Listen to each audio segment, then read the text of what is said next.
అందరికీ హాయ్ అండి. Good evening. ఈరోజు రెసిపీ వచ్చేసి గుమ్మడికాయ తాలింపండి. మనకి మంచి గుమ్మడికాయ ఉంటుంది కదా! బూడిద గుమ్మడికాయ కాకుండా ఆ గుమ్మడికాయని నేనిక్కడ పావు కేజీ తీసుకున్నాను.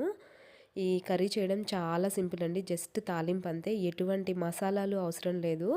అసలు అన్నంలోకి చాలా బావుంటుందండి. ఇంకా రోటీలో కూడా తినొచ్చు.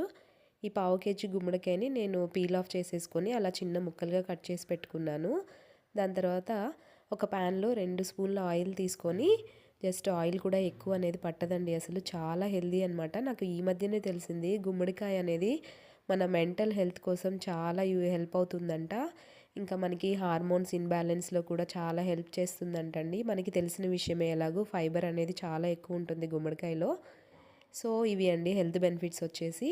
ఇంకా ఆయిల్‌లో మనము ఆవాలు, జీలకర్ర, ఇంకా ఆనియన్ వేసుకొని అవంతా వేగిపోయిన తర్వాత పసుపు కూడా వేసుకొని బాగా కలిపేసుకొని, నెక్స్ట్ వచ్చేసి గుమ్మడికాయ ముక్కలు దానికి తగ్గట్టుగా ఉప్పు వేసుకొని మూత పెట్టేసుకొని బాగా మగ్గించుకోవాలండి. ఒక 2, 3 నిమిషాల్లోనే ఇవి మగ్గడం అనేది స్టార్ట్ అవుతుంది. అస్సలు వాటర్ వేయాల్సిన అవసరం లేదు. గుమ్మడికాయలోనే వాటర్ రిలీజ్ అవుతుంది చక్కగా మనకి. 10 మినిట్స్ కూడా పట్టదండి. చక్కగా మగ్గిపోతాయి. ఇంకా కర్రీ అనేది బాగా దగ్గరికయిన తర్వాత మన టేస్ట్‌కి తగ్గట్టుగా కారం అనేది వేసుకొని కొత్తిమీరతో గార్నిష్ చేసుకుంటే యమ్మీగా ఉండే కర్రీ రెడీ అయిపోతుంది. వీడియో నచ్చితే లైక్, షేర్ అండ్ సబ్స్క్రైబ్.